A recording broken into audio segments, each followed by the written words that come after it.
لبيك اللهم لبيك আল্লাহ নবী সাহাবাদেরকে বলে বাবারা ক্ষমা চাও, তওবা করো। যেমন মায়ের পেট থেকে বেরিয়েছিল, কোনো গুনাহ ছিল না, তওবাকারীকে আল্লাহ ওইভাবে ক্ষমা করে দেয়। সাহাবারা বলতে লাগলেন, ইয়া রাসূলুল্লাহ, হাবিবাল্লাহ, আবার যদি তওবা করার পরে অন্যায় করে, নবী বললেন আবার তওবা করো, আল্লাহ আবার মাফ করে দেবে। আবার সাহাবারা জিজ্ঞাসা করলে, ইয়া রাসূলুল্লাহ, হাবিবাল্লাহ, আবার যদি ভুল করে, আল্লাহ নবী বললেন আবার তওবা করো, ইয়া রাসূলুল্লাহ, কবার আল্লাহ মাফ করবে। নবী পাক জানিয়ে দিলে, এ আমার সাহাবারা, আমার আল্লাহ বান্দা বান্দীকে বড়ই ভালোবাসে। বান্দা বান্দী যতবার অন্যায় করবে আর তওবা করবে, আমার আল্লাহ বান্দা বান্দীকে ততবারই ক্ষমা করে দেয়। মৃত্যু আমাদের সবার হবে, যাবার আগে আল্লাহ পাকের কাছে ক্ষমা চাও, বারবার ক্ষমা চাও, বারবার তওবা করো। কারণ এই দুনিয়াটা চিরস্থায়ী নয়, আজ আছে কাল নয়, চলে যেতে হবে আল্লাহ পাকের কাছে। আল্লাহ পাকের কাছে যে কি মুখ দেখাবো, এটা ভাবা দরকার আছে, এটা প্রত্যেককে ভাবতে হবে। কেননা মৃত্যু কাল কখন হবে কেউ জানে না। এই যে বসে আছি আমরা মাহফিলে, এই বসে থাকতে থাকতে হতে পারে আল্লাহ কাউকে যদি ডাক দেয় এখনই চলে যেতে হবে, কেউ জানে? তাহলে এক্ষুনি চলে যাবেন, কালকে জোহর বাদ জানাজা মাটিতে দিল। আমরা কি করেছি আল্লাহর কাছে, যে কি মুখ দেখাবো? এটা তো ভাবতে হবে, এটা ভাবার নামই তো পরিবর্তন। এটা ভাবুন, আপনি পরিবর্তন হবে। এটা না ভাবলে পরিবর্তন হবে না। যে সত্যি তো আমি এই যে আনন্দ ফুর্তি হই হাই করছি, ঠিক আছে, হালকা বয়সে একটু হবে, ভালো কাজটা কি করলাম? 24 ঘন্টার মধ্যে আল্লাহ দিয়া জিন্দেগি, আল্লাহ দিয়া হাত, আল্লাহ দিয়া জবান, আল্লাহ দিয়া জান, আল্লাহর জন্য কি করলাম? এটা তো ভাবতে হবে। ভাবলেই দেখবেন হালকা বয়সে যদিও ভুল হয়ে যায়, ভালো কাজের খসলতটাও থাকবে, ভালো কাজ করতেও মন যাবে। ভুল নেই কে বলেছে? আমি তো মনে করি আপনাদের সবার থেকে বড় পাপী আমি, কিন্তু ভালোটা করারও চেষ্টা করি।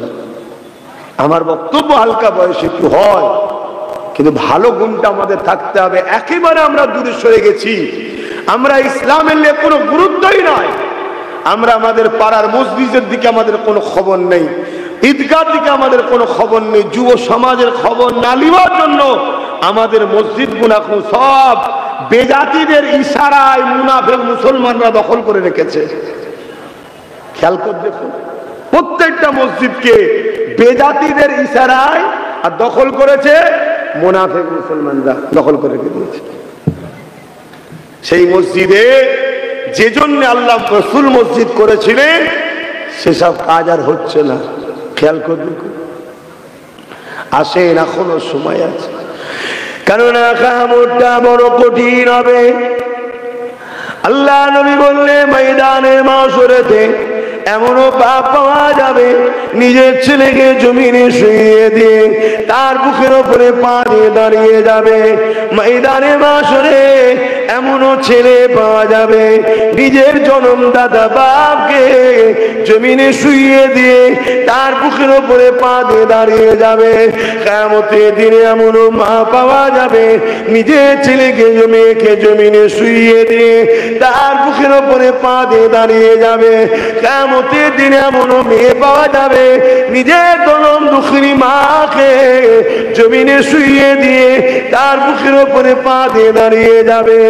এক কথায় যার উপরে যার জোর চলবে তাকে জমিনে শুইয়ে দিয়ে তার মুখের উপরে পা দিয়ে দাঁড়িয়ে যাবে। আল্লাহ নবীর এই ওয়াজ শুনে সাহাবারা বলতে লেগেছে, ইয়া রাসূলুল্লাহ হাবিবাল্লাহ, এই রকমটা কেন হবে?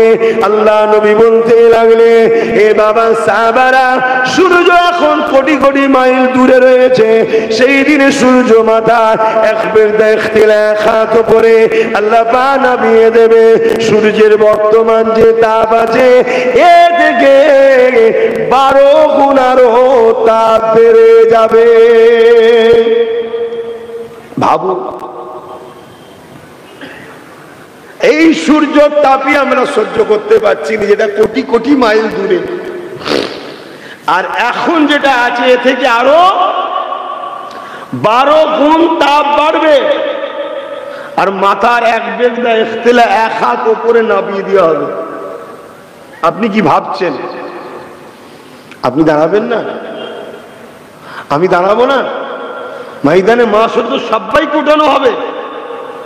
কোরআন বলছে, সুম্মা নুফিকা উখরা ফাইযা হুম কিয়ামুন ইয়ানজিরুন। সূরা জুমার 68 নম্বর আয়াত আল্লাহ জানাচ্ছে, ময়দানে মাশরে সবাইকে উঠানো হবে। যেমন নাগল দিলে জমিন থেকে আলু ওঠে, সিংগাই ফিরে দেবে ইসরাফিল আলাইহিস সালাম, জমিন ফেটে যাবে, মানুষ উঠতে থাকবে। প্রতিটা মানুষের শেষ জমিতে, সেই ময়দানে মাশরে বাপ আদম থেকে নিয়ে পৃথিবীর শেষ মানুষটা, মুসলিম হোক আর অমুসলিম হোক, সবাইকে গিয়ে দাঁড়াতে হবে। কি হবে সেটা?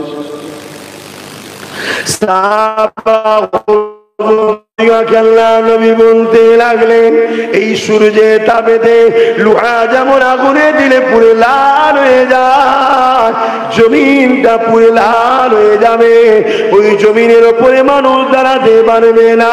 ওই দিনে যার উপরে যা ক্ষমতা চলবে, সে তার বুকে পা দিয়ে দাঁড়িয়ে যাবে। এ যুবকেরা, তরুণেরা, দুনিয়ার মায়াজালে জড়িয়ে, দুনিয়ার লোভ লালসায় জড়িয়ে, দুনিয়ার রং তামাশায় জড়িয়ে, দুনিয়ার গান যাত্রা ফাংশন শয়তানদের জালে জড়িয়ে গিয়ে আমাদের কি আখিরাতের কথা মনে পড়ে না?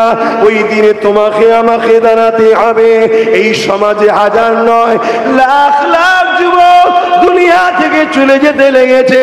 কেউ যদি মনে করে আমি বয়স হলে মারা যাব, না না, মারা যাবার কোনো বয়স নাই, আসার ডেট আছে, যাবার কোনো ডেট নাই। কে কখন চলে যাবে কে জানে। তাই সেই দিনের কথা একটুখানি তোমাকে আমাকে ভাবা দরকার। আল্লাহ দুটো হাত কেন দিল? আল্লাহ দুটো পা কেন দিল? আল্লাহ দুটো চোখ কেন দিল? আল্লাহ জবানে কথা কেন দিল? আল্লাহ কেন তোমাকে আমাকে আশরাফুল মখলুকাত মানুষ বানালো? এটা নিয়ে তোমার আমার একটা বার হলো তো ভাবা দরকার। একটু ভাবতে হবে তো, কেন আমাকে দুটো হাত দিয়েছে আল্লাহ? দুটো হাত না দিয়েও তো পাঠাতে পারত, হ্যাঁ? দুটো পা নাও দিতে পারত তো। না বান্দা, তুই এই পা দিয়ে আমার দিনের জন্য কাজ করবি, আমার মসজিদে আসবি, আলেমদের কাছে যাবি, মাহফিলে যাবি।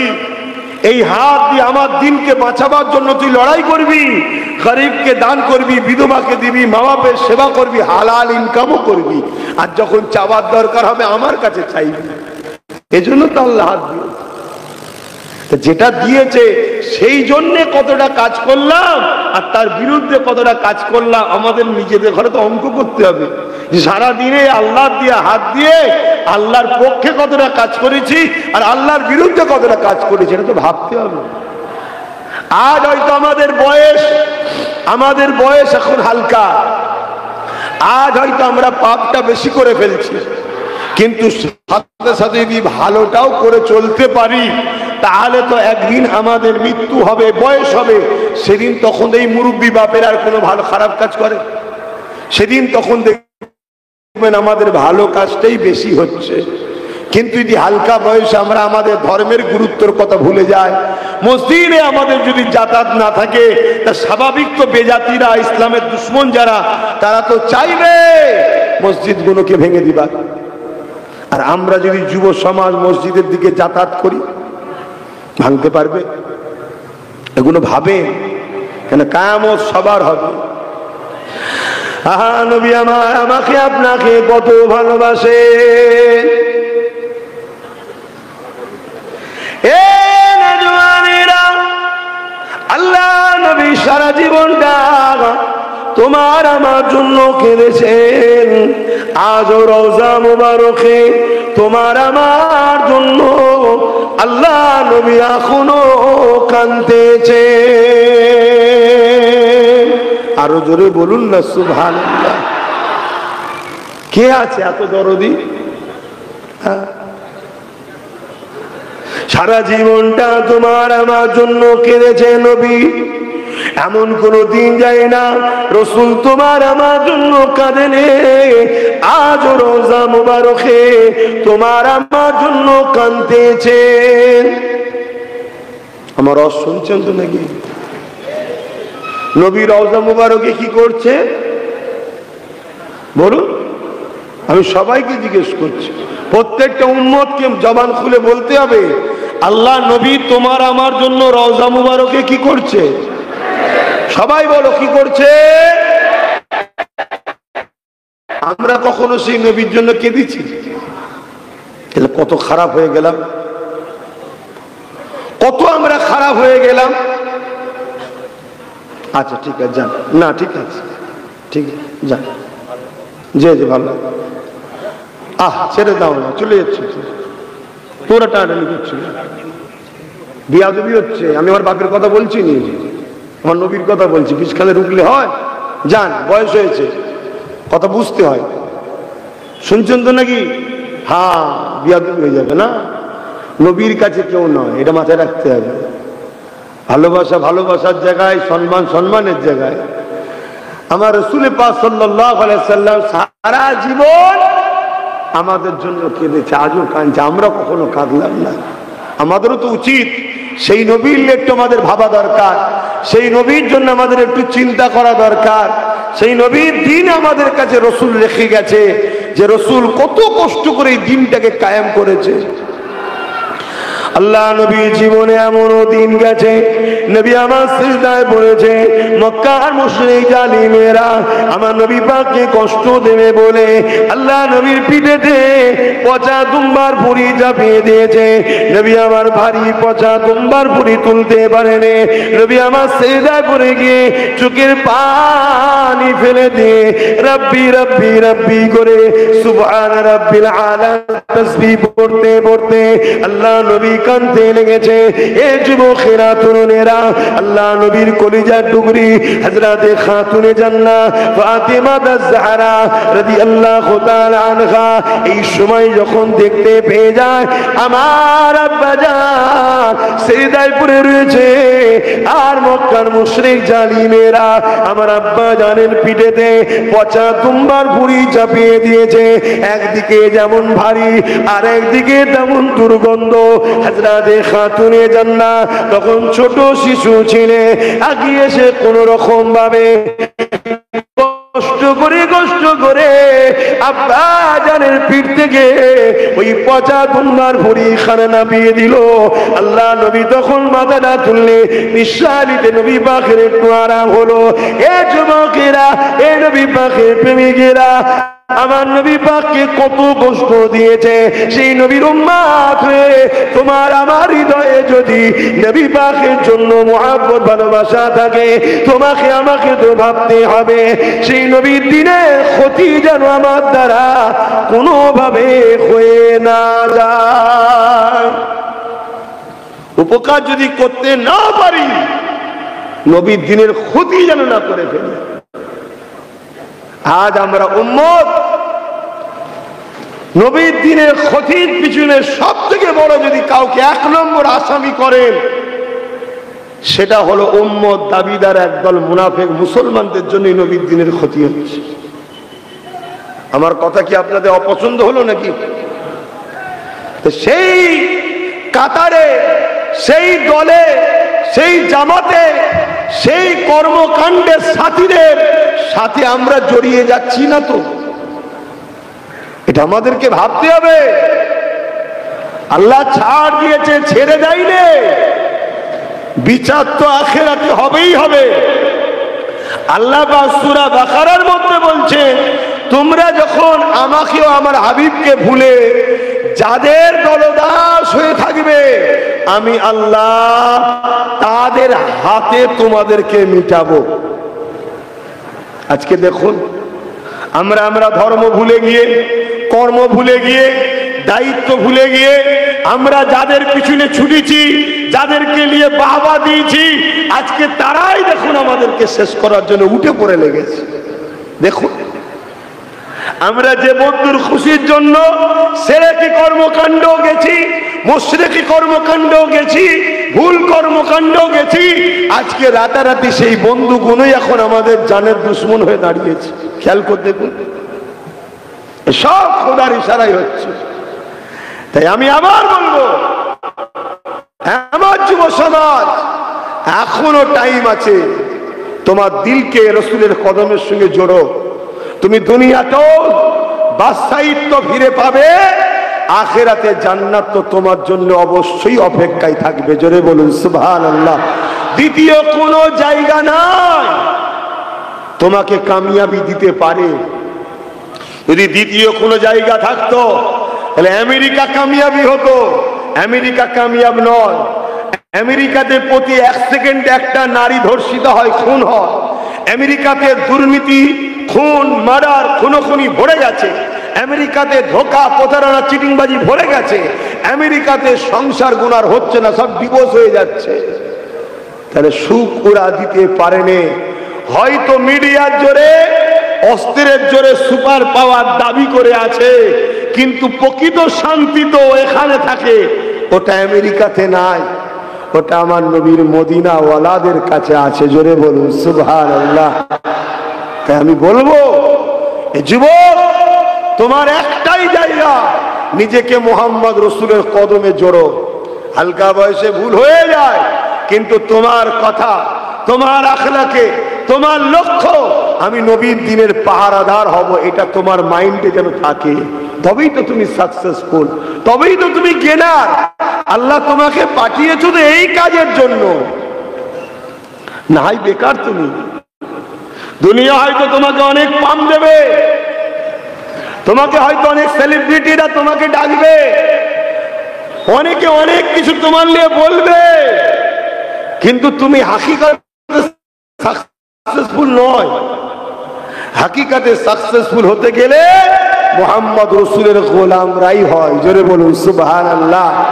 আজ দেখো, আমার দেশের প্রধানমন্ত্রী এত বড় জায়গার মানুষ, তারপরও সুলতান হিন্দ গরিবে নওয়াজের কাছে প্রতি বছর চাদর পাঠাতে হচ্ছে, বাবা আমার দিকে খেয়াল রেখো। প্রকৃত সাকসেসফুল সুলতান হিন্দ। কেন?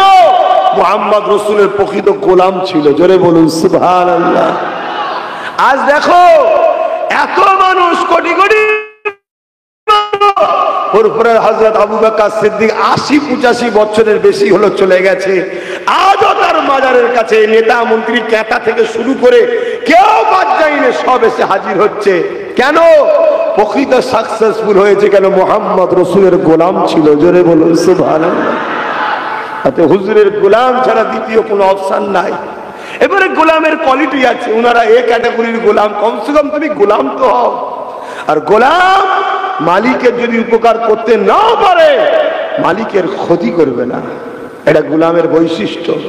আমাদের দ্বারা দিনের যেন ক্ষতি না হয়, এটা মাথায় রাখো।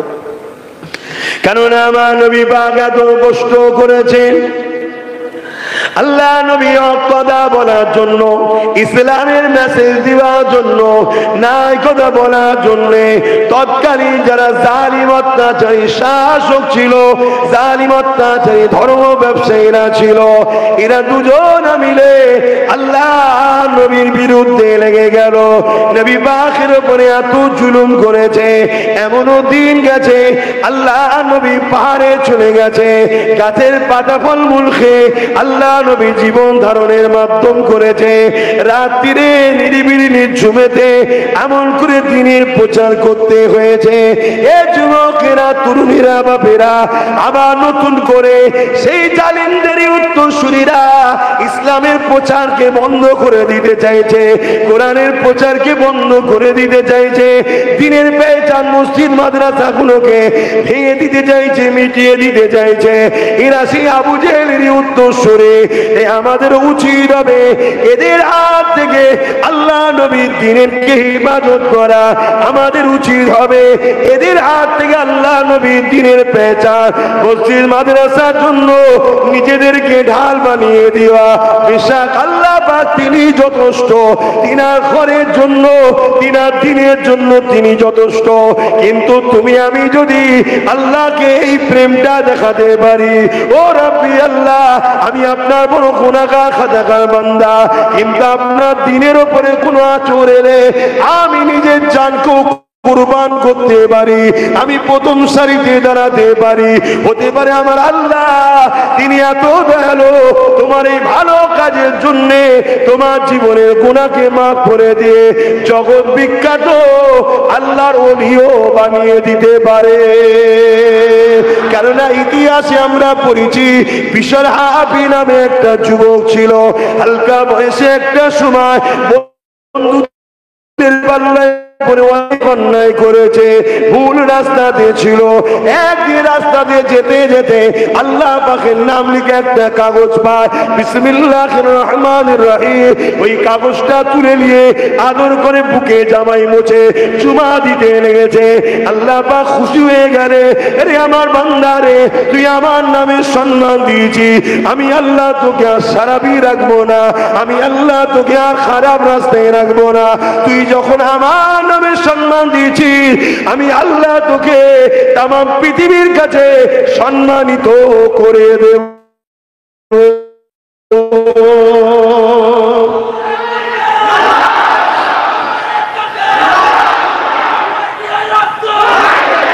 এত সম্মানিত আল্লাহ করে দিলে, বিশাল হাফি ইরাকে যিনার রওজা আছে, আমিও তিনার মাজারে হাজিরি দিয়েছি। জগৎ বিখ্যাত একটা ওলি হয়ে গেল, মুসলিম ঘরের ছেলে কেন, অমুসলিমরাও পৃথিবীতে কোটি কোটি বিশাল হাফিজের নামটা জানে। জোরে বলুন সুবহানাল্লাহ। শুনছেন ভাই? নবীরাও বাকি সব জায়গায় হয়তো দুদিনের হিরো, দুদিনের সেলিব্রিটি, জ্যোতি বসুকে লোক ভুলে যাচ্ছে, অটল বিহারী বাজপেয়ী প্রধানমন্ত্রী, আরো কত ছিল আমি নিজেই জানি না, আপনারা জানেন নাকি? সব ভুলে যাচ্ছে। কিন্তু মুজাদ্দেদ আল-বাসানিকে লোক ভুলছে। জোরে বলো। বড় বড় খেলোয়াড় লোক ভুলে যাচ্ছে। এত বড় ভিআইপি, এত বড় নেতা, এত বড় লিডার, এত বড় শাহিনশাহ, এত বড় বাদশাহ দ্বিতীয় আছে কে? যার রাজত্ব চাঁদের উপরে চলে। জোরে বললেন না সুবহানাল্লাহ। যার হুকুমের গোলাম সূর্য পর্যন্ত হয়ে আছে। জোরে বলুন সুবহানাল্লাহ। জানেন না আমার নবী ইশারা করেছে সূর্য ফিরে এসেছে, হুজুরের গোলাম আমার নবী ইশারা করেছে চাঁদ নিজেকে নিজে দুটুকরো করেছে। আমরা তো হুজুরকে ভালোবাসি বলি, আমরা হুজুরের জন্য একটা আগুন কাটতে পারবো নিজে হাতে? আর চাঁদ নিজেকে পুরো দুটুকরো করেছে। যেমন আমাদেরও জান আছে, চাঁদেরও জান আছে, যেমন আমাদেরও কষ্ট হয়, চাঁদেরও কষ্ট হয়েছে।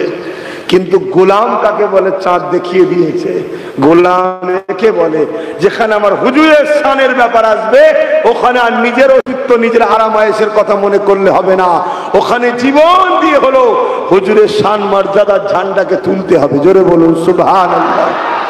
আজ আমাদের যুব সমাজ, আমরা গাফলতি হওয়ার জন্যই আমাদের সমাজের একদল কীট জাহান্নামের কুকুর, তারা ফেসবুকে আমার নবীলে মিথ্যা কথা বলে, টিভির সামনে আমার নবীলে মিথ্যা প্রচার করে, নানা রকম প্রোপাগান্ডা চালাচ্ছে। আর প্রশাসন তাদেরকে অ্যারেস্ট করে না, যদিও চাপে পড়ে করে, হালকা ধারা দেয়, পরের দিন বেরিয়ে চলে আসে। সে তো বেরিয়ে চলে আসলো, যারা আন্দোলন করলো এবারে পুলিশ তাদের ঘরে তোলার চেষ্টা করে। কেন? এটা আমাদের যুব সমাজের দোষ, আমাদের দোষ। আমরা সমাজের কীট পতঙ্গ মানবরূপী পশুগুলোকে সব নেতা বানিয়েছি। কত শুনছেন না শোনেন?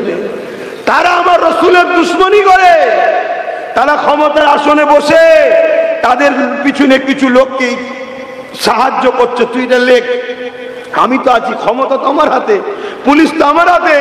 যদিও চাপ দেয় মোল্লারা, একটু তুলে নিয়ে বার করে দেবো, কিন্তু এই সুযোগে হাজার হাজার মুসলমানদের নামে কেস দেবো, হাজার হাজার মুসলমানদের ঘর ছাড়া করব, এইসব পরিকল্পনা চলছে। শুনছেন তো নাকি? আর আপনি যদি রাসূলুল্লাহর হয়ে কথা না বলেন, ইমাম মালিক হুজুর বলছে তার মধ্যে ঈমান নেই।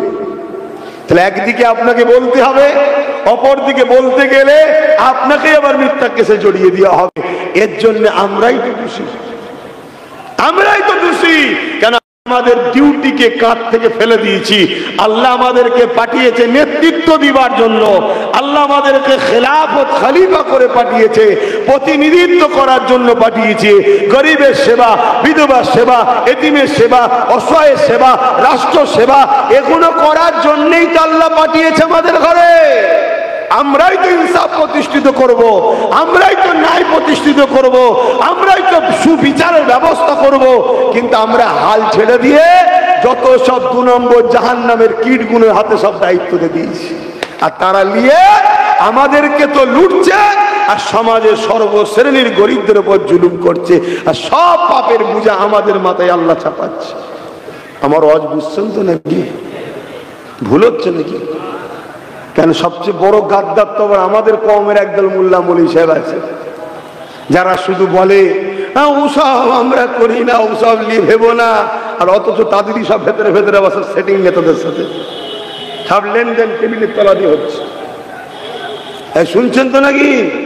আমি স্পষ্ট কথা বলা লোক ভাই, চিল্লে চিল্লে কথা বলে বলে বলে বলে আমার অবস্থা খারাপ। কিন্তু নিয়ত করেছি যতক্ষণ ধরে জান আছে অন্যায়ের বিরুদ্ধে বলবো, ন্যায়ের পক্ষে বলবো। কেন? অন্যায়ের বিরুদ্ধে ন্যায়ের পক্ষে বলার নাম হলো কি? ইসলাম। বলুন বলুন, ইসলাম। আমার নবী যখনই অন্যায়ের বিরুদ্ধে বলেছিল, তৎকালীন জালিম শাসকগুণ আমার নবীর বিরোধী করেছিল। তাহলে তুমি নবীর উম্মত দাবি করো, তোমার যদি বিরুদ্ধে জালিম শাসকরা না হয় তাহলে কিসের উম্মত হলে তুমি? তোমার বিরুদ্ধেও তো হবে, কিন্তু এটা তোমায় ভয় করলে হবে, আর ছেড়ে ছেড়ে থাকলেও হবে না। একমুটো হয়ে থাকো, এই 5টাকেই ভেঙে দেওয়া যাবে। আর 5টা যদি এরকম হয়,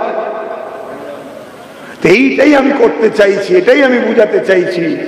আজকে তোমরা দেশ বিদেশে কাজ করো, সেখানে গিয়েও তোমরা এখন নিরাপদ নয়। জান সব হাতে করলে ঘুরছো, এই মনে হয় ভিড় পিটিয়ে মেরে ফেললো, এই মনে হয় রাত্রিরে পুলিশ এসে তুললে চলে গেল। এসব হচ্ছে না হয়নি? কই কই তোমার রাজ্যের মাথায় যিনি বসে আছে তোমাদের জন্য কি করছে বলো? অথচ কষ্ট করে করে এসে গুঁজে গুঁজে সব খাওয়ালে তো, খান খান খান খেয়ে এলেন, কি করছে? এজন্য আমি 2021 থেকে বলছিলাম যে দেখ, আমরা হয়তো একা পারবনি, তোদের মাথায় ঢুকছে, ঠিক আছে, একা যদি নাও পারি, আমরা চেষ্টা করলে 60, 70, 80, 90, 110টা পর্যন্ত দখল করতে পারি।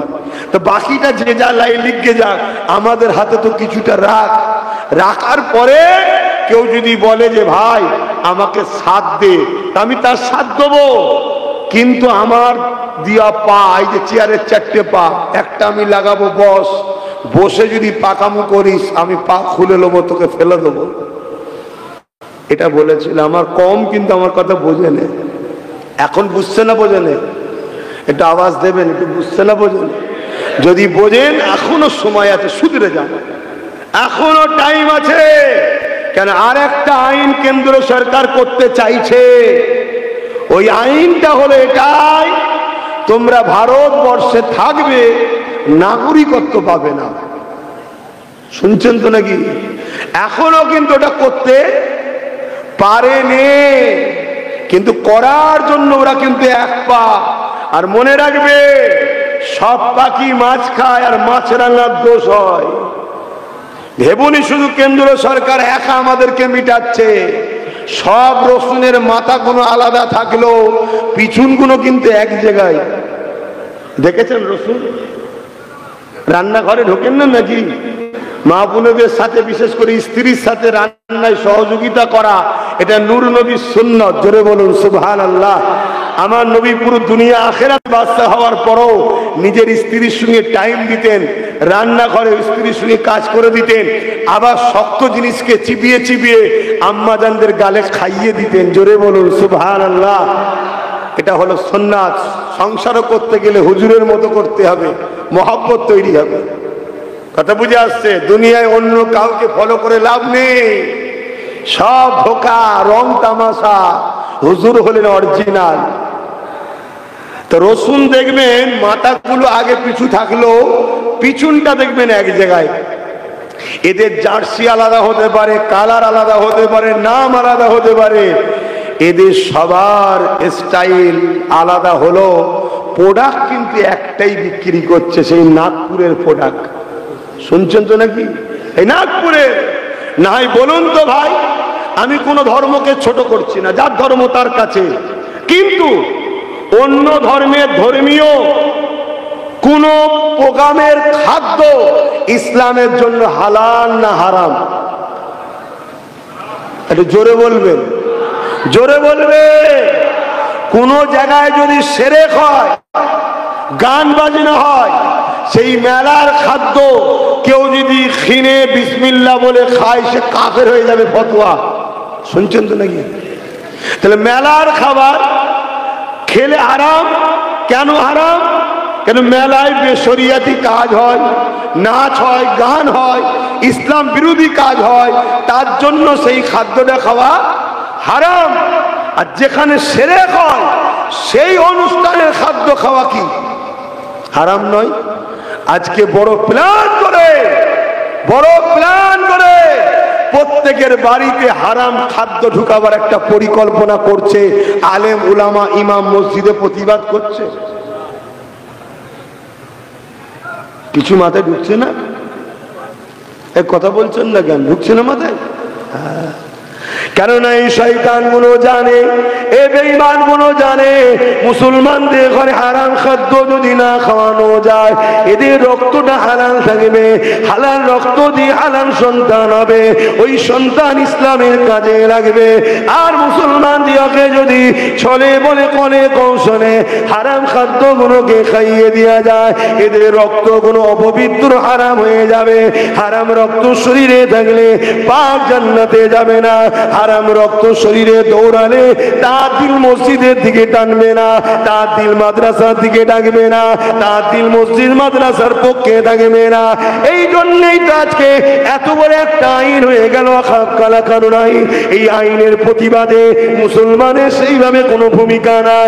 এই আইনের প্রতিবাদে আলেম ওলামা ইমামদের সেই রকম ভূমিকা নাই। কেননা বড় প্ল্যান করে হারাম অর্থ দিচ্ছে, হারাম খাদ্য খাওয়াচ্ছে, হারাম খাদ্য আমাদের মধ্যে ঢুকিয়ে দিচ্ছে। এ যুবকেরা, তরুণেরা, আমাদের ভেতরটা আস্তে আস্তে আল্লাহর মহব্বত, নবীর মহব্বত কমে যাচ্ছে। দুনিয়ার মহব্বত, শয়তানের মহব্বত আমাদের মধ্যে বেড়ে উঠতে গেছে। এই জায়গায় মাইক যখন আল্লাহ মিলিয়েছে, আমার ডিউটি হলো আপনাদেরকে সতর্ক করা, একটু খাদ্যটা বুঝে বুঝে খা। কেন জামাটা যদি হারাম হয়, খুলে ফেলে কাটাকাটি করলে মাফ হয়ে যাবে। খড়িটা যদি হারাম পয়সার হয়, খুলে ফেলে কাটাকাটি করলে মাফ হয়ে যাবে। মোবাইলটাও যদি হারাম পয়সার হয়, খুলে ফেলে কাটাকাটি করলে মাফ হয়ে যাবে। গাড়িটা যদি হারাম পয়সা হয়, ছেড়ে দিয়ে তওবা করে কাটাকাটি করলে মাফ হয়ে যাবে। কিন্তু মুখ দিয়ে যদি হারাম খাদ্য ঢুকে যায়, রক্তটা যদি হারাম হয়ে যায়, ওই হারাম রক্তের শরীরের মানুষটা মসজিদের পক্ষে থাকবে না, ও মসজিদকে ভেঙে দিবার পক্ষেই থাকবে, ও মাদ্রাসার পক্ষে থাকবে না, মাদ্রাসাকে ভেঙে দিবার পক্ষে থাকবে। এই জন্য বেঈমানেরা, ইসলামের দুশমনেরা আর বড় প্ল্যান করে আমাদেরকে হারাম খাদ্য খাইয়ে দিবার প্ল্যান করছে। এই মনে রাখবে, ভিক্ষা কারো থেকে নেবেন না, কারো দয়াতে ফ্রি খাবার খাবেন না।